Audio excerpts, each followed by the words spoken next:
For most of us, life, it makes sense. It has structure and color and order. But what happens when life begins to unravel and life begins to fall apart? I was a freshman in college. Everything was going well. I was enjoying life and enjoying school, enjoying a new city and meeting new people. And I would have never have expected that my older sister would have been killed in a car accident.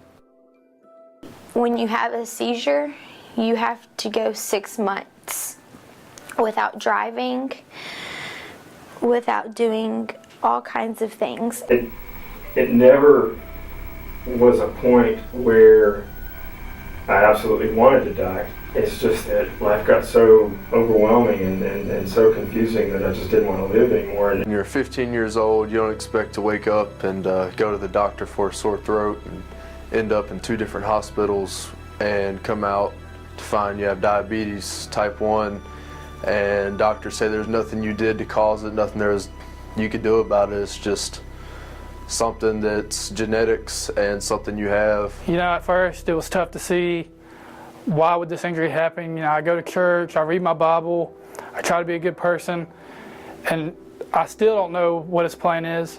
But God has a way of taking our unraveling and putting the pieces back together. He has a plan in our pain, and He wants to be stronger in our weakest moments than we could ever have imagined. That God wants to take our chaos and make it back into order. That God wants to make His strength become our strength. It's all about perspective.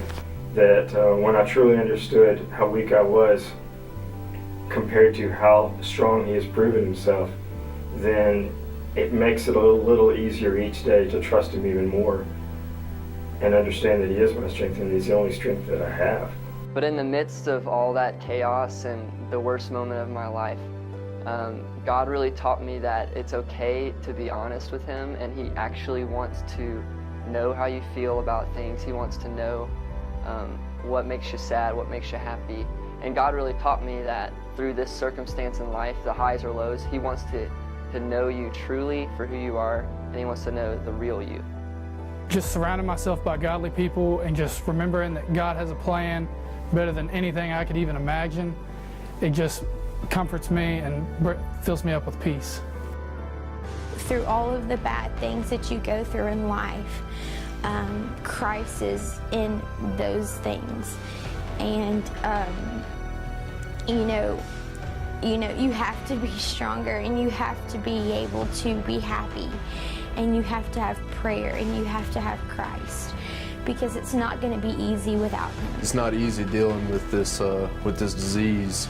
Actually, the doctor said I'm lucky to be alive after having it for possibly a couple months and having no clue about it until I had that sore throat went in.